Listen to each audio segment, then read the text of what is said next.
दोस्तों नमस्कार। स्वागत है आप सभी का मेरे YouTube चैनल के आर हिंदी कहानियां में। आज की कहानी सुनकर आपके भी रोंगटे खड़े हो जाएंगे, आपके पैरों तले जमीन खिसक जाएगी और आप सोचने पर मजबूर हो जाएंगे। कहानी को डिटेल से जानने के लिए वीडियो में लास्ट तक बने रहें। तो चलिए कहानी को शुरू करते हैं। ये कहानी है कर्नाटक के बेंगलुरु शहर की। इसी कर्नाटक के चिकमगलुरु जिले के कदूर शहर में डॉक्टर रेवंत अपने परिवार के साथ रहते थे। इसी शहर में उनकी एक डेंटल क्लिनिक भी थी। डॉक्टर रेवंत के साथ उनकी पत्नी कविता बिंदु भी रहती थी। इस कपल के 2 बच्चे थे, जिनमें एक की उम्र 5 साल और दूसरे की उम्र 11 महीने थी। डॉक्टर रेवंत अपनी बीवी बच्चों के साथ हंसी खुशी अपनी जिंदगी जी रहे थे, मगर उनकी ये खुशी लंबे समय तक नहीं रहती है। फरवरी 2020 में इस परिवार में कुछ ऐसा होता है जिससे एक पल में पूरा का पूरा परिवार तबाह हो जाता है। आपने एक्स्ट्रा मैरिटल और लव ट्रायंगल की कई कहानियां सुनी होगी, मगर हम आपको जिस लव ट्रायंगल के बारे में बताने जा रहे हैं उसके बारे में सुनकर आपके होश उड़ जाएंगे। ये लव ट्रायंगल एक बड़ी ही भयानक ट्रेजेडी में बदल जाती है और इसका अंत 3 मौत से होता है। सबसे बढ़कर इस केस में पुलिस को इन 3 मौतों के लिए जिम्मेदार कल्प्रेट, मोटिव और एविडेंस सब कुछ मिल जाता है, मगर फिर भी पुलिस इन 3 मौतों के लिए किसी को सजा नहीं दिलवा पाती है। यहां तक कि ये केस भी बंद कर दिया जाता है। तो आखिर ऐसा क्या होता है कि पुलिस को इतने बड़े केस की जांच बंद करनी पड़ती है? रोज की तरह 17 फरवरी 2020 की शाम भी डॉक्टर रेवंत अपनी क्लिनिक के लिए निकल जाते हैं। क्लिनिक पहुंचकर थोड़ी देर काम करने के बाद शाम के 6:15 बजे वो अपनी पत्नी कविता को फोन करते हैं तथा बच्चों का हालचाल पूछते हैं। पर थोड़ी देर बाद बात करने के बाद डॉक्टर रेवंत फोन रख देते हैं। फिर रोज की तरह 8 बजे के आसपास डॉक्टर रेवंत अपने काम से घर वापस आ जाते हैं। डॉक्टर रेवंत के काम से वापस आते ही उनके पड़ोस में रहने वाले लोग अचानक से डॉक्टर रेवंत के चीखने चिल्लाने की आवाज सुनते हैं। आवाज सुनकर सभी लोग भागते हुए डॉक्टर रेवंत के घर पर आते हैं। वहां का नजारा देखकर लोगों के पैरों तले जमीन खिसक जाती है। घर के अंदर फर्श पर रेवंत की पत्नी कविता बिंदु खून से लथपथ पड़ी हुई थी। घर का सामान पूरी तरीके से बिखरा पड़ा था। ऐसा लग रहा था कि घर में लूटपाट की घटना हुई है। लोग तुरंत कविता के पास भागते हुए जाते हैं। कविता को अस्पताल ले जाने की कवायद शुरू हो जाती है, मगर तब तक काफी देर हो जाती है। लोग पाते हैं कि कविता के शरीर में जान नहीं बची है। 2 मासूम बच्चों को छोड़कर कविता इस दुनिया से जा चुकी थी। तुरंत ही इस घटना की जानकारी डॉक्टर रेवंत द्वारा फोन के जरिए अरासी केरे पुलिस स्टेशन में दे दी जाती है। जानकारी मिलते ही पुलिस टीम भी मौके पर पहुंच जाती है। घटना के गंभीरता को देखते हुए सीनियर अधिकारियों ने घटनास्थल पर फॉरेंसिक टीम को भी बुला लिया। इधर पुलिस जरूरी कागजी कार्यवाही पूरी करने के बाद कविता के शव को कब्जे में लेकर पोस्टमार्टम के लिए भेज देती है। डॉक्टर रेवंत के बयान पर इस मामले में एक एफआईआर भी दर्ज कर ली जाती है।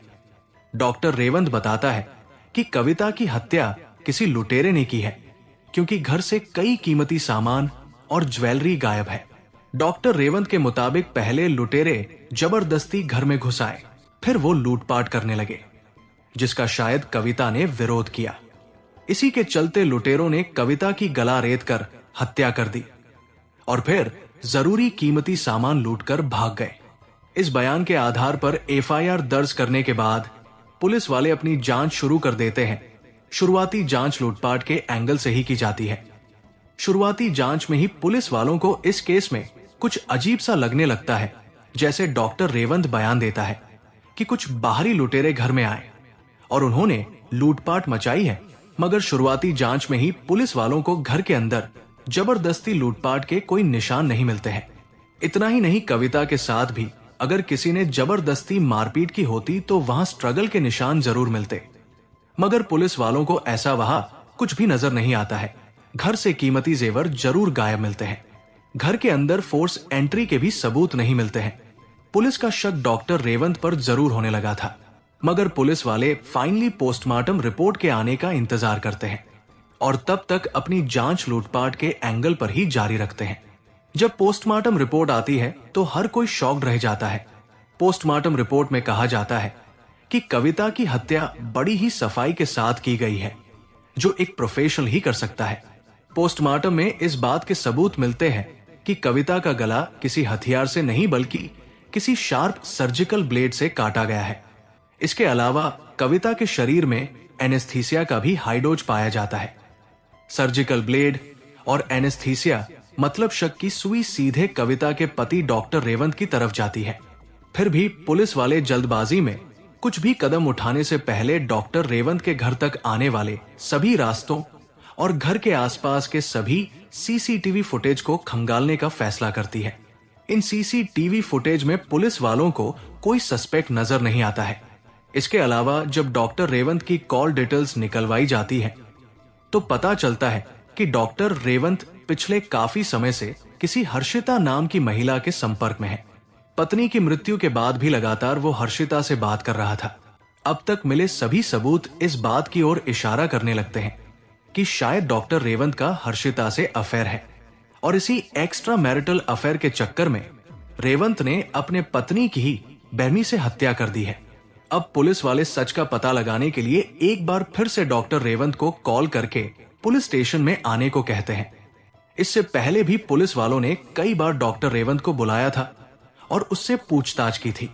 हर बार रेवंत पुलिस के बुलाने पर तुरंत थाने पहुंच जाता था और अब तक की जांच में वो पुलिस का पूरा सहयोग कर रहा था। मगर जब 22 फरवरी को एक बार फिर से पुलिस वाले रेवंत को बुलाते हैं तो इस बार वो समय पर पुलिस थाने नहीं पहुंचता है। कुछ देर के इंतजार के बाद पुलिस वाले खुद ही डॉक्टर रेवंत का पता लगाने के लिए निकल पड़ते हैं।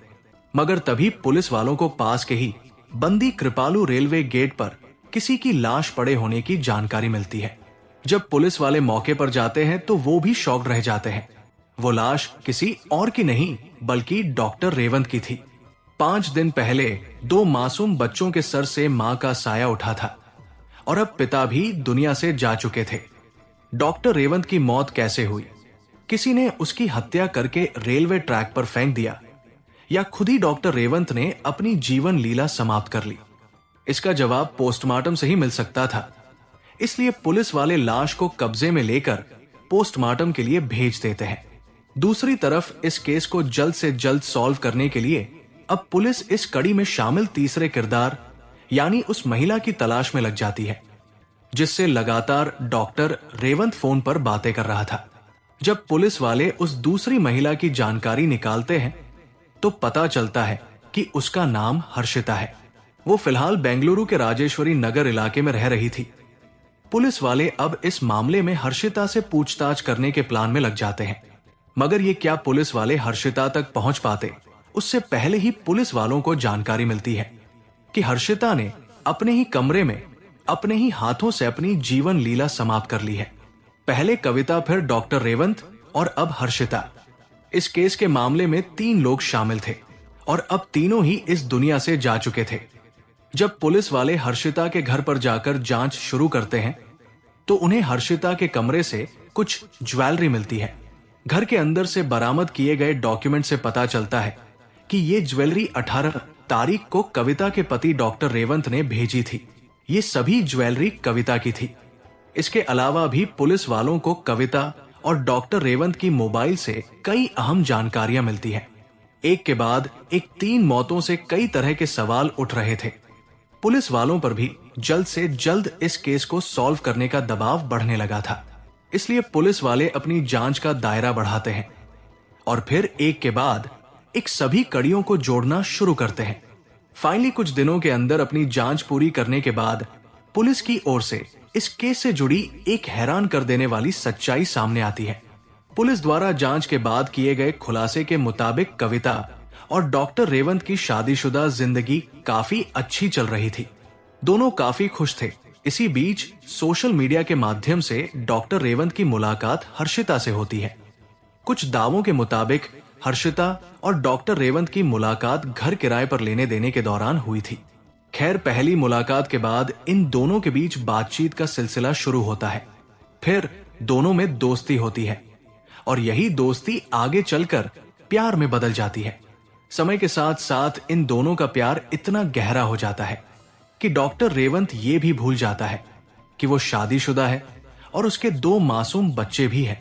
वो सब कुछ भूलकर अब हर्षिता से शादी करने के सपने देखने लगता है। इस शादी में डॉक्टर रेवंत के लिए सबसे बड़ी अड़चन उसकी पत्नी कविता थी। वो कविता से पीछा छुड़ाने के लिए अलग अलग तरीके आजमाने लगता है, मगर वो नाकाम रहता है। उधर हर्षिता उस पर शादी के लिए दबाव बनाती रहती है। कमाल की बात तो ये थी कि हर्षिता की ऑलरेडी 2 शादी पहले हो चुकी थी। पहली शादी लगभग 2010 के आसपास हुई थी, लेकिन वो शादी ज्यादा समय तक नहीं टिक पाई और पहले पति से हर्षिता का डिवोर्स हो गया था। फिर उसने अपनी दूसरी शादी सुंदर नाम के व्यक्ति से की थी। सुंदर और हर्षिता का एक बच्चा भी था। ये तीनों बेंगलुरु में ही एक साथ रह रहे थे। इसके बावजूद अब हर्षिता डॉक्टर रेवंत से शादी करने को बेचैन थी। जब हर्षिता का दबाव ज्यादा बढ़ने लगता है तो डॉक्टर रेवंत पत्नी को मारकर रास्ते से हटाने के खौफनाक प्लान में लग जाता है। डॉक्टर रेवंत चाहता था कि वो पत्नी को खत्म भी कर दे और इस मामले में उसका नाम भी ना आए। इसलिए पूरी प्लानिंग करने के बाद 17 अगस्त 2020 को वो पहले तो ये अपने दोनों बच्चे को किसी बहाने से अपने रिश्तेदार के घर भेज देता है।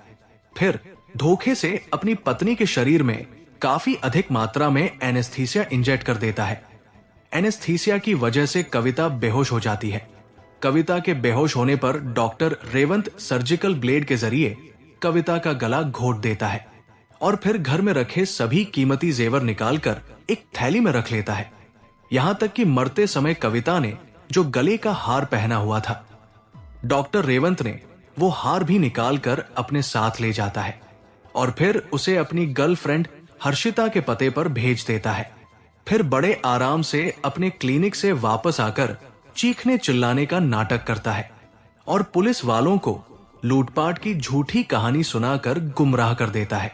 उधर कविता के मरने के अगले ही दिन यानी 18 अगस्त 2020 को घर से गायब किया हुआ पूरा सोना हर्षिता रिसीव कर लेती है। पुलिस वालों के बयान के मुताबिक जब डॉक्टर रेवंत को लगने लगता है कि अब वो पुलिस की पकड़ से नहीं बच पाएगा और उसका सच दुनिया वालों के सामने आ जाएगा, तो बस इसी डर से वो पुलिस के बुलाने के बाद पुलिस थाने जाने के बजाय रेलवे ट्रैक पर चला जाता है और फिर चलती ट्रेन के आगे कूदकर आत्महत्या कर लेता है। कविता का केस थोड़ा हाई प्रोफाइल था और लोकल लेवल पर इस खबर को मीडिया वाले लगातार फॉलो कर रहे थे। इसलिए कविता के पति डॉक्टर रेवंत की मौत की न्यूज भी खबरों में आ जाती है। इस बात की जानकारी न्यूज के माध्यम से ही हर्षिता को भी हो जाती है। उसे डर सताने लगता है कि हो ना हो पुलिस उस तक भी पहुंच जाएगी और फिर उसे जेल जाना पड़ेगा। बस इसी डर से डॉक्टर रेवंत की मौत के कुछ ही घंटों बाद हर्षिता भी अपने कमरे के अंदर ही पंखे से लटक कर अपनी जीवन लीला समाप्त कर लेती है। कुल मिलाकर एक नाजायज रिश्ते के कारण 3 लोगों की जान चली जाती है। इस पूरे मामले में पुलिस वालों को कविता के मरने की वजह और कविता को मारने वाला भी मिल जाता है। इसके बावजूद पुलिस को इस केस की फाइल बंद करनी पड़ती है, क्योंकि इस पूरे मामले में प्राइम सस्पेक्ट डॉक्टर रेवंत और हर्षिता ही इस दुनिया से जा चुके थे। ऐसा कोई व्यक्ति नहीं था जिस पर यह केस चलाया जा सके। एक सवाल आपके जहन में आ रहा होगा कि जब माता पिता मर गए तो उन बच्चों के साथ क्या हुआ? तो आपकी जानकारी के लिए बता दें कि इस बारे में बहुत ज्यादा डिटेल में खबरें तो इंटरनेट पर मौजूद नहीं है, मगर कुछ सोर्सेज के मुताबिक कविता और रेवंत के दोनों बच्चों को उनके ही एक करीबी रिश्तेदार ने गोद ले लिया और वो दोनों बच्चे अपना जीवन अच्छे से जी रहे हैं। दोस्तों, इस कहानी को सुनाने का उद्देश्य किसी का दिल दुखाना नहीं है, किसी को परेशान करना नहीं है, बल्कि आपको जागरूक करना है और आपको सचेत करना है, ताकि आप लोग सतर्क रहें और सावधान रहें।